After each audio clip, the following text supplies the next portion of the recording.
Hello and welcome. आज से हम स्टार्ट करने जा रहे हैं एफए का एक इम्पॉर्टेंट यूनिट, अकाउंटिंग, जिसकी वेटेज है वो अच्छी खासी है, 30 मार्क्स की वेटेज है उसमें। और हम एमसीक्यू सीरीज इसमें जो है वो स्टार्ट करने जा रहे हैं, और एमसीक्यू जो है हम वो टॉपिक वाइज करेंगे। आज के हम इस लेक्चर में हम जो एमसीक्यूज करेंगे वो that's on accounting and it's concepts and it's terms.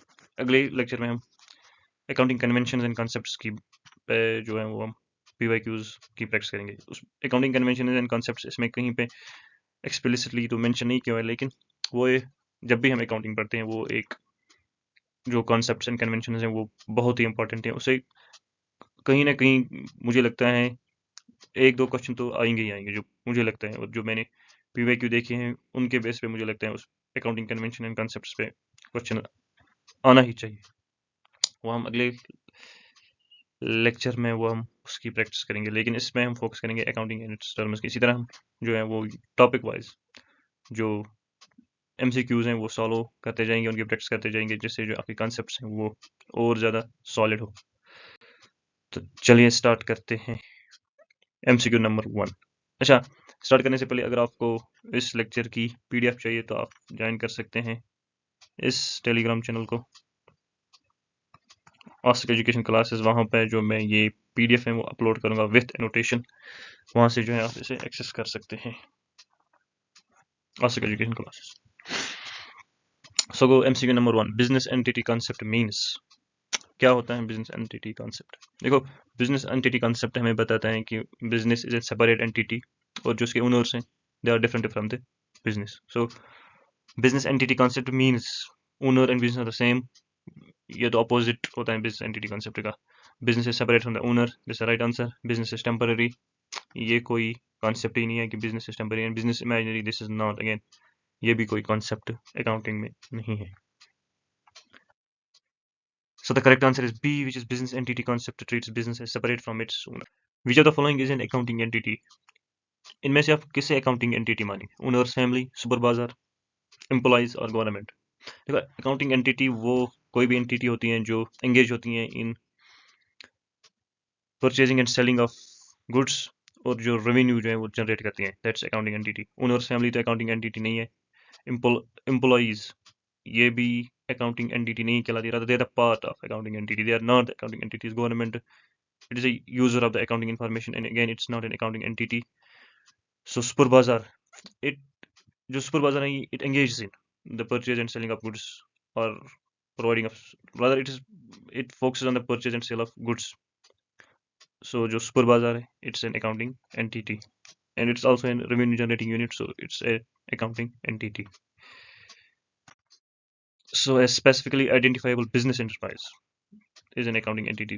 When we say business enterprise, we basically mean it's engaged in purchase and sale of goods and the generation of revenue. A transaction must involve what? One person, no money, value are two entities, or only cash.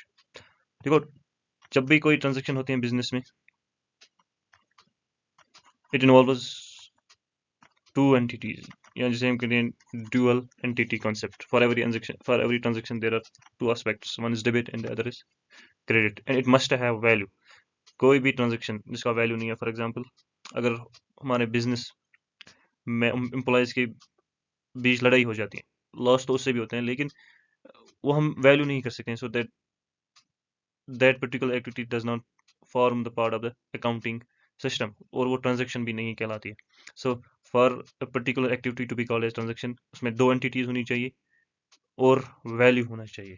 So one person only, ये तो नहीं होगा। No money, money value तो जरूरी है, तो ये भी नहीं होगा। ओनली कैश, खाली कैश। जब भी हम अकाउंटिंग पढ़ते हैं तो हम दो कॉन्सेप्ट्स पढ़ते हैं, one is on accrual basis and one is cash basis. So खाली कैश जरूरी नहीं है, एक्यूरल बेसिस पे भी होती है ट्रांजेक्शंस।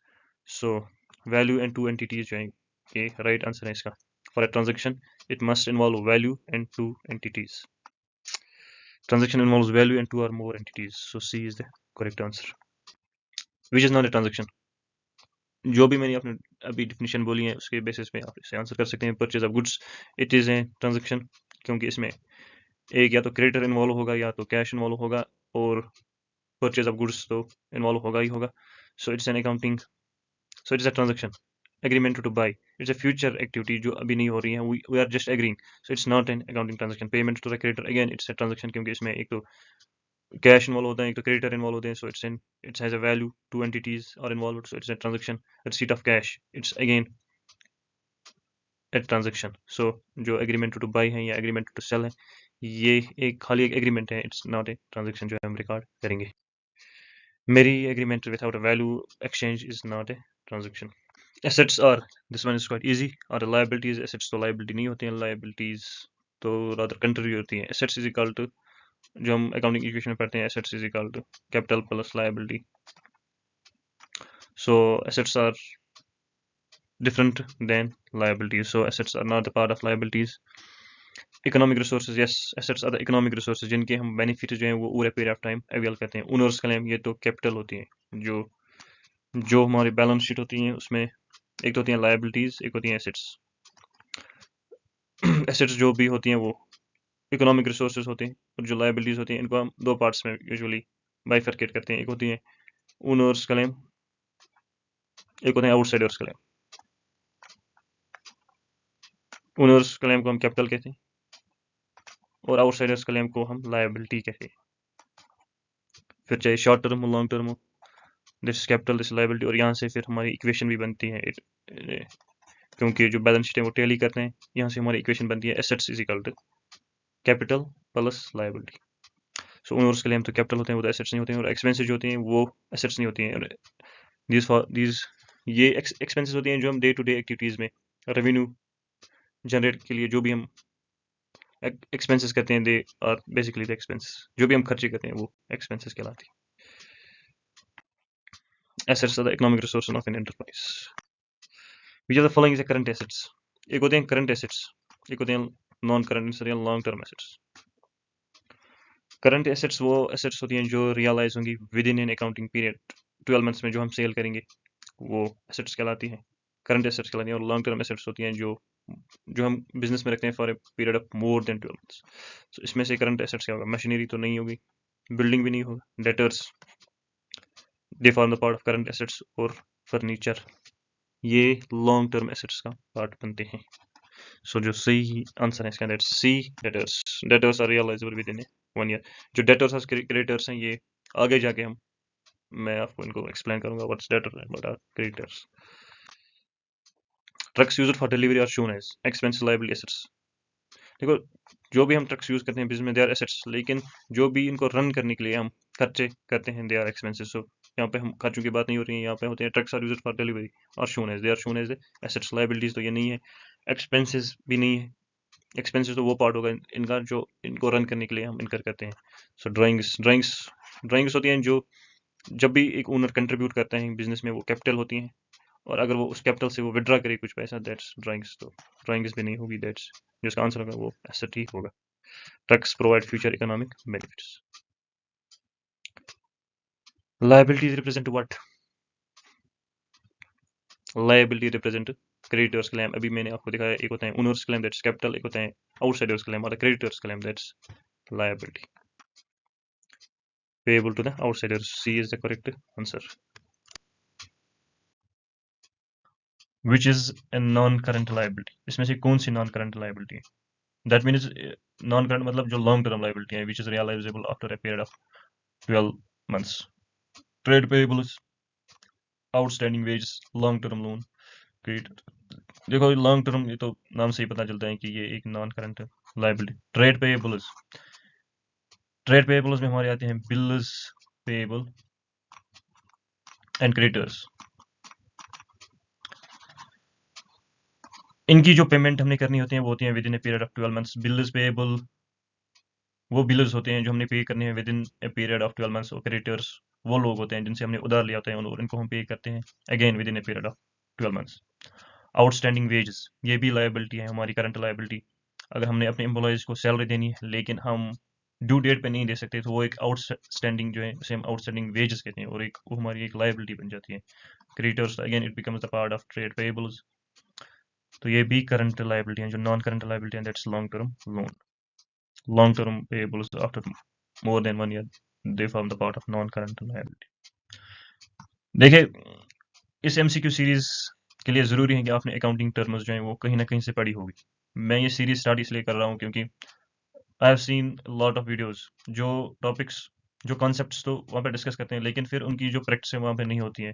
तो that's why I have started this MCQ series. इससे जो है आपको पता चले कि आपने कितना अच्छे से जो वो कॉन्सेप्ट्स हैं जो वहाँ पे डिस्कस हुए हैं वो आपने सीखे हैं। जो एक बेस्ट चैनल जो मुझे इसके लिए लगी है, दैट्स EACT क्लासेस।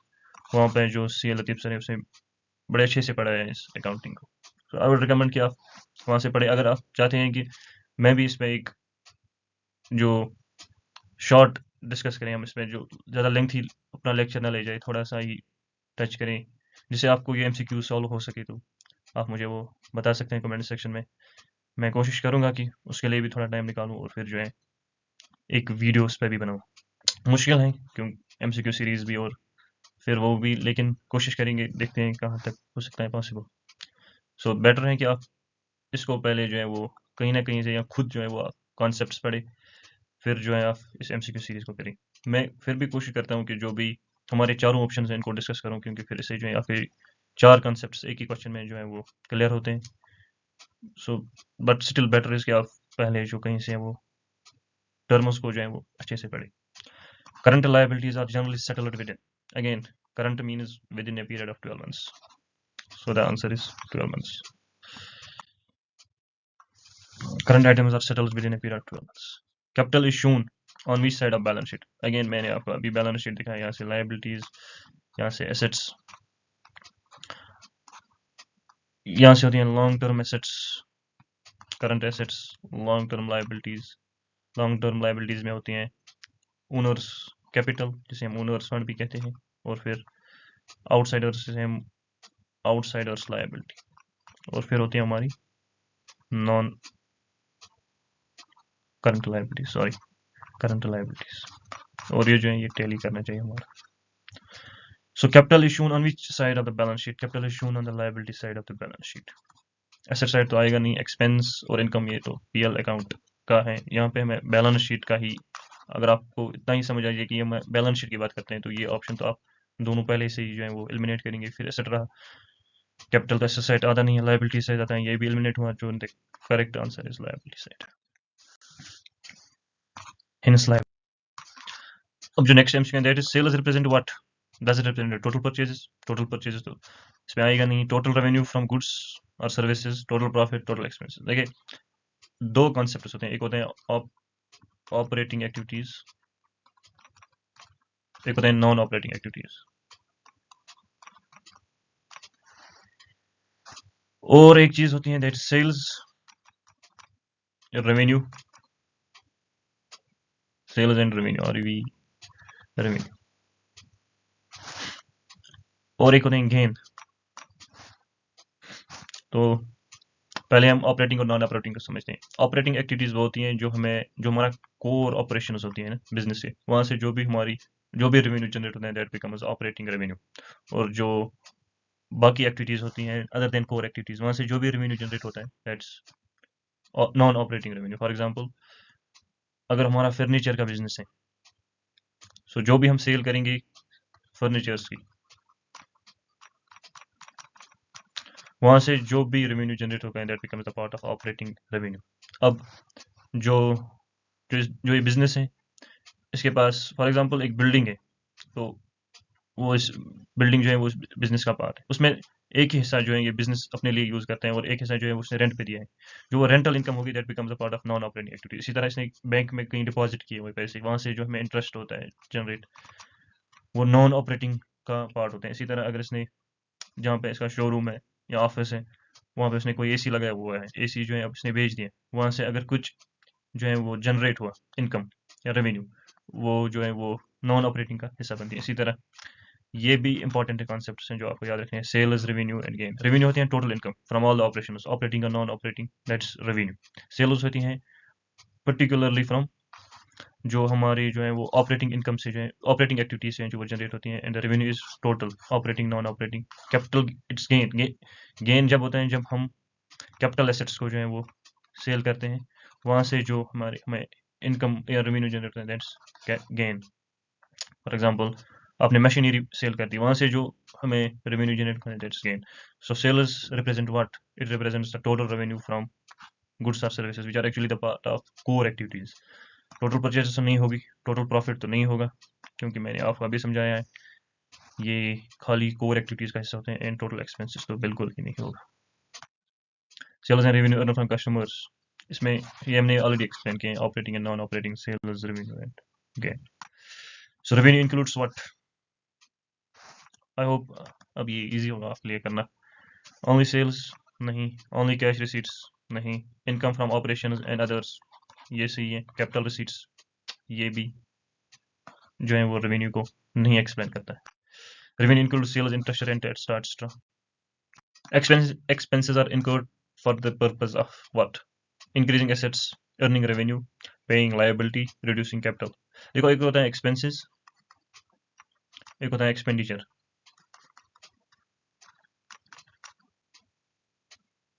मेरी हैंड राइटिंग भी काफी अच्छी है ना. एक्सपेंसेस हम इनकर करते हैं जो भी हमारी डे टू डे एक्टिविटीज होती हैं बिजनेस में रेवेन्यू जनरेट के लिए, उस पर जो है वो एक्सपेंसेस करते हैं. एक्सपेंडिचर हम तब करते हैं जब हम जो एसेट्स की यूजफुल लाइफ है उसे इंक्रीज करते हैं, या जब भी हम कोई एसेट परचेज करते हैं उस पर जो भी हमारा खर्च आता है, दैट्स कैपिटल एक्सपेंडिचर और एक्सपेंडिचर. सो इसका जो ऑप्शन होगा, इंक्रीजिंग एसेट्स ये तो एक्सपेंडिचर है, अर्निंग रेवेन्यू ये तो एक्सपेंसेस है, पेइंग लायबिलिटी ये एक अलग एक्टिविटी है, जब भी हम कोई लायबिलिटी पे करते हैं, ना तो एक्सपेंसेस का पार्ट है ना तो एक्सपेंडिचर का पार्ट है. रिड्यूसिंग कैपिटल कम करना ये भी एक्सपेंसेस का पार्ट नहीं है. So the correct answer is earning revenue या generating revenue. Expense helps in earning revenue, ये वो सारी खर्चे हैं जो हम डे टू डे बिजनेस में इनकर करते हैं to generate revenue. Purchase of machinery is treated as, अभी हमने डिस्कस किया, इट इज कैपिटल एक्सपेंडिचर.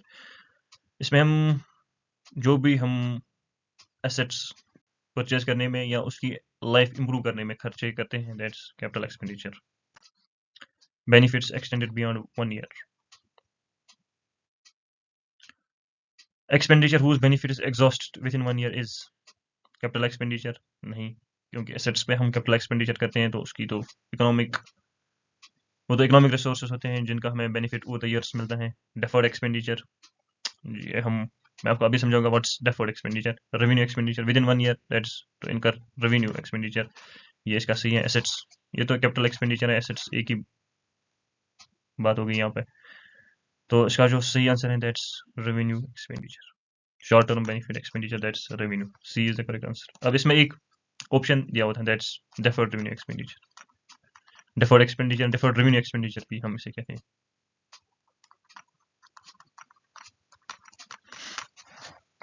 अब ये वो एग्जाम्पल के थ्रू से समझते हैं. फॉर एग्जाम्पल हमने एक एडवर्टीजमेंट की, अब इस पे जो है एक ह्यूज अमाउंट ऑफ कास्ट जो है वो हमें इनकर होते हैं, लेकिन जो बेनिफिट्स होते हैं वो हम एक टाइम पीरियड के लिए हमें एक इससे जो भी बेनिफिट्स रेज होते हैं वो हम अवेल करते हैं. किसी एक अकाउंटिंग पीरियड में हमने जो है वो एक्सपेंसेस की एडवर्टाइजिंग के, लेकिन जो बेनिफिट्स हैं वो हम और पीरियड ऑफ टाइम जो है वो अवेल करते हैं. तो इस तरह के जो भी एक्सपेंडिचर होते हैं जो रेवेन्यू जनरेट के लिए यूज होते हैं, लेकिन जो बेनिफिट्स हैं वो हम अराइज करते हैं over a period of time, not just in the same accounting period in which we have incurred those costs. इस तरह के जो भी एक्सपेंडिचर्स होते हैं उन्हें हम कहते हैं डेफर्ड रेवेन्यू एक्सपेंडिचर. इसमें से कुछ अमेंडमेंट भी आई थी, as I don't remember accounting standard क्या था इसका, लेकिन उसने कहा था कि उसकी अमेंडमेंट कुछ ऐसी थी कि जो भी कॉस्ट होगा डेफर्ड रेवेन्यू एक्सपेंडिचर वो उसी अकाउंटिंग ईयर में हमने जो है वो हमने क्या प्रॉफिट एंड लॉस अकाउंट में इसको जो है वो हमने राइट ऑफ भी करना है इन द सेम ईयर, इसे हम कैरी फॉरवर्ड जो है वो नहीं करेंगे. इस तरह की कुछ अमेंडमेंट थी इसके. I will look after that. मैं फिर आपको जो अगली वीडियो में जो है वो इसके बारे में पूरी जो है वो इन्फॉर्मेशन दूंगा. So MCQ number 17, profit is excess of what? Assets और लायबिलिटीज, रेवेन्यू और एक्सपेंडिचर, एक्सपेंडिचर और रेवेन्यू, कैपिटल और ड्राइंग्स. देखो, कैपिटल और ड्राइंग्स तो नहीं होगा क्योंकि प्रॉफिट से तो ये एसोसिएट नहीं है. कैपिटल और ड्राइंग्स जो है वो कैपिटल ही होगा, क्योंकि अगर आपकी कैपिटल 1 लाख है और आपकी ड्राइंग्स 50,000 है तो वहाँ पर कैपिटल ही बचा 50,000 का, तो कैपिटल और drawings is again capital. Expenses और रेवेन्यू ये तो लॉस होगा अगर हमारे खर्चे ज़्यादा हैं, है ना. 19 लाख का तो 20 लाख का तो इन्वेस्टमेंट था, तो 21 लाख का घाटा कैसे हुआ.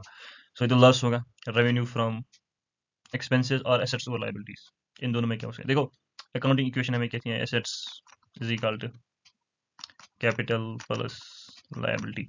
अगर एसेट्स ज़्यादा हैं और लायबिलिटीज़ कम है, जो बैलेंस होगा वो कैपिटल का होगा। सो यहाँ पे हमें कैपिटल दिखाई देगी, प्रॉफिट नहीं। सो रेवेन्यू और एक्सपेंडिचर जो है that's the correct answer. Option B, profit arise when revenue exceeds expenses। Gains arise from what? Normal business operations, अभी मैंने कहा operating non operating. Incidental transactions, revenue expenditure drawings, जो जो हमारी इंसिडेंटल ट्रांजेक्शंस होती हैं उनसे हमें जनरेट होता है gain. Gain is incidental in nature. It's not the one that's arised from the core operating activities or the core activities. So MCQ number 19, raw loss results in what? अगर हम कोई business कर रहे हैं और उससे हमें लॉस जो है वो इनकर हो तो उससे क्या होगा? कैपिटल इंक्रीज होगी? नहीं, ये तो प्रॉफिट से होता है हमारी capital increase. No effect, no effect होता है तो उस टाइम होगा जब नो प्रॉफिट नो लॉस की सिचुएशन हो।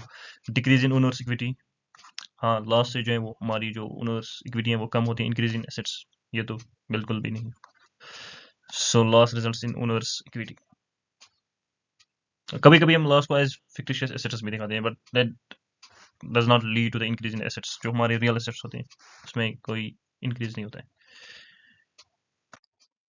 Loss reduces owners equity. Trade discount is allowed at a time of payment, payment के टाइम तो कैश डिस्काउंट होगा। रिकॉर्डिंग ट्रांजेक्शन, सेल्स के टाइम जो भी हम देते हैं उसे हम कहते हैं trade discount after due date. ये तो ऑप्शन ही गलत है। पेमेंट, इसे हम कैश डिस्काउंट कहते हैं। अच्छा, आपके लिए एक सवाल है, हम कौन सा डिस्काउंट रिकॉर्ड करते हैं अकाउंट्स में? कैश डिस्काउंट या trade discount?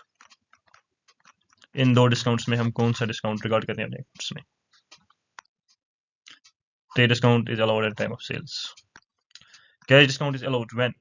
At the time of payment. अभी मैंने कहा पेमेंट के टाइम जो ऑन लिस्ट प्राइस हम जो है वो ट्रेड डिस्काउंट देते हैं at the time of sales, trade discount at the time of payment, cash discount on MRP, again sales, trade discount. In cash discount encourages prompt payment, ताकि हम जो है वो जल्दी जल्दी पेमेंट ले सके, इसीलिए हम जो है वो कैश डिस्काउंट देते हैं। जो कैश डिस्काउंट है इसे जो है हम वो रिकॉर्ड करते हैं on our books of accounts. जो ट्रेड डिस्काउंट होता है वो रिकॉर्ड नहीं होता है। Voucher is what? An agreement, oral evidence, documentary evidence. Oral evidence तो वोचर नहीं होता है। जो भी हम वोचर, जब भी हम कोई चीज़ परचेस करते हैं वहां से हमें जो रिसीट मिलता है that's voucher basically, and it's documentary evidence. Auditing में इसका बड़ा ही ज़्यादा वो इम्पोर्टेंस होती है। जब अगर ऑडिटिंग का कोई भी क्वेश्चन होगा वहां पे तो ये वोचर के रिलेटेड क्वेश्चन आता ही आता है। Voucher supports transaction, C is the correct option. Goods for a furniture dealer includes, एक फर्नीचर डीलर के लिए गुड्स क्या है? कैश है, table and chairs and machinery है, या बिल्डिंग है। दैट्स एक फर्नीचर डीलर के लिए जो गुड्स हैं वो है good table and chairs. Machinery उसके लिए होगा गुड्स जो डील करता हो purchase and sale of machinery में। लैंड उसके लिए गुड्स होगा जो डीलर होगा इस चीज़ का, या ब्रोकर के लिए, जो ब्रोकर के लिए तो नहीं लेकिन जो डीलर होगा उसके लिए जो लैंड है वो गुड्स कहलाएगा।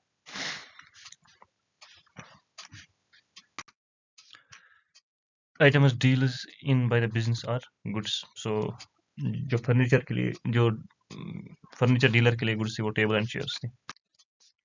Drawings result in increase in capital, increase in assets, decrease in capital, increase in liability. It results in the एक होती है कैपिटल, जो ओनर जो है वो जो फंड्स बिजनेस में लगाते हैं दैट्स कैपिटल। उससे जो भी वो विड्रॉ करे दैट इज ड्राइंग्स। ऑब्वियसली जो ड्राइंग्स है इंक्रीज तो कैपिटल नहीं होगी, एसेट्स भी इनसे इंक्रीज नहीं होंगे, जो इसकी जो कैपिटल है वो डिक्रीज होगी, decrease in the capital. Drawings reduces owners investment, so option C is the correct one. Goods include, purchase includes goods bought for what? Office use, personal use, sale और production और donation. Donation के लिए तो जो भी हम करेंगे वो तो परचेजेस, वो तो परचेज का पार्ट नहीं होगी। ऑफिस यूज के लिए जो भी हम परचेज करेंगे वो एसेट का पार्ट होगा, फिर उस पर डिप्रिसिएशन चार्ज होगी। पर्सनल यूज तो बिजनेस का पार्ट नहीं बनती है। जो जो परचेजेस होती हैं वो होती हैं जो हम परचेज करते हैं फॉर द सेल और प्रोडक्शन ऑफ गुड्स और services. Purchase are meant for sale. Option C is the correct one. Closing stock is valued at the end of calendar year, accounting period, financial year, or month and. देखो एक होता है accounting period, एक होता है financial year. Financial year होता है from April 1 April to 31 मार्च। और अकाउंटिंग पीरियड वो पीरियड होता है जिस पीरियड के लिए हम फाइनेंशियल स्टेटमेंट्स प्रिपेयर करते हैं, जैसे लाइक बैलेंस शीट और positional statement, that is balance sheet और प्रॉफिट एंड लॉस। जिस भी पीरियड के लिए हम वो प्रिपेयर करते हैं वो अकाउंटिंग पीरियड कहलाता है। फिर वो 1 मंथ हो, क्वार्टर हो, हाफ ईयर हो या 12 मंथ्स हो, जिस भी पीरियड के लिए हम फाइनेंशियल स्टेटमेंट्स प्रिपेयर करते हैं दैट्स अकाउंटिंग पीरियड। और जो फाइनेंशियल ईयर होता है ये 12 मंथ्स का होता है, starting from 1 April to the 31 March. Calendar year हमारा स्टार्ट होता है 1 जैन से 31 दिसंबर तक। तो कैलेंडर ईयर के लिए क्लोजिंग स्टॉक हम वैल्यू, इसकी जो हम वैल्यू कहते हैं ये हम कहते हैं at the end of accounting period. Financial जो अकाउंटिंग पीरियड है ये यूजुअली फॉलो होता है एज फाइनेंशियल ईयर, 1 अप्रैल से स्टार्ट होते हैं 31, लेकिन ज़रूरी नहीं है कि अकाउंटिंग पीरियड फाइनेंशियल ईयर ही हो। अकाउंटिंग पीरियड एक ही मंथ हो सकता है, खाली हाफ ईयर हो सकते हैं, क्वार्टर भी हो सकते हैं। और जो क्लोजिंग स्टॉक है हम वैल्यू करते हैं at the end of accounting period. Closing stock is stock at period end, that is accounting period end पे। Debtors are shown on. देखो एक होते हैं डेटर्स, एक होते हैं क्रेडिटर्स। क्रेडिटर्स वो होते हैं जो हमें क्रेडिट एक्सटेंड करते हैं, उधार पे हमें बेचते हैं। और डेटर्स वो होते हैं जिनको हम उधार पे बेचते हैं। सो फॉर एग्जांपल अगर यहाँ पे बिजनेस है और हमने मिस्टर ए से गुड्स परचेज करे क्रेडिट पे, तो ये हमारे लिए क्रेडिटर होता है। और अगर हमने मिस्टर बी को बेचे उधार पे तो ये हमारे लिए डेटर होता है। अब डेटर्स क्या होंगे? लायबिलिटी तो नहीं होगी क्योंकि क्रेडिटर्स लायबिलिटी थे। एसेट साइड पे ये हम रिकॉर्ड करते हैं, कैपिटल साइड पे तो नहीं होगा, वहाँ पे हम ओनर्स का रिकॉर्ड करते हैं। एक्सपेंसेस तो प्रॉफिट एंड लॉस में आते हैं, तो इसका जो सही आंसर है that's asset side. Debtors and receivables, जो कि इसका सही ऑप्शन बी है। Debtors and receivables are part of current assets. Creditors आपको ऐसे याद रखना है कि जो हमें क्रेडिट पे एक्सटेंड, जो हमें क्रेडिट फैसिलिटी, जो हमें क्रेडिट पे गुड्स सेल करते हैं, जो हमें क्रेडिट एक्सटेंड करते हैं दैट्स क्रेडिटर, जिसे हम क्रेडिट एक्सटेंड करते हैं that's debtor. Creditors are persons to whom business owes money, जिनसे हमने उधारी पे लिया होता है। लेंड्स मनी, ये तो डेटर्स हुए। पे salary, employees. Gives drawings, that's owners, its owner, it's employees. Debtors, it's creditor who owes money. Option A is the correct one. Creditors supply goods services on credit, जो हमें credit extend करे, that's creditors. Opening stock reports the stock at the beginning of the period, at the end of the closing stock, middle. जो beginning, जो end पे होते हैं that's closing, middle of the period ये तो ना opening है ना closing है। End year, मैंने आपको अभी कहा एक होता है कैलेंडर ईयर, एक होता है फाइनेंशियल ईयर, लेकिन क्लोजिंग ओपनिंग जो भी हम स्टॉक कैलकुलेट करते हैं that's for a accounting period. और opening stock at the beginning होता है, क्लोजिंग एट द एंड होता है of an accounting period. C is the correct option. Opening stock is a stock at the beginning, closing stock होता है at the end of accounting period. Accounting period. So the last MCQ, which item is not good for a stationery merchant? Pen, paper, furniture जो है वो good नहीं होगा for stationery merchant, because वो deal करते हैं इन आइटम्स में। पेन, पेपर, फर्नीचर ये जो है इसके लिए जो है वो नॉन ऑपरेटिंग एक्टिविटी का हिस्सा होता है फर्नीचर। So इसका जो सही आंसर होगा that's option C. Furniture is an asset and not a good for a stationery merchant. So यहाँ पे होता है हमारा एंड, द एंड। और आई होप आपको ये अच्छा लगा होगा, ये जो भी मैंने एमसीक्यूज कराए on accounting terms and concepts पे। अगली लेक्चर में हम अकाउंटिंग कॉन्सेप्ट्स एंड कन्वेंशंस की बात करेंगे। अगर आपको इससे रिलेटेड कोई भी डाउट हो तो आप वो कमेंट सेक्शन में मेंशन कर सकते हैं। I will try my best to reply as soon as possible. या आप टेलीग्राम चैनल ज्वाइन कर सकते हैं, वहाँ पे भी जो है वो पूछ सकते हैं कोई भी डाउट हो आपको इसके related. Thank you very much.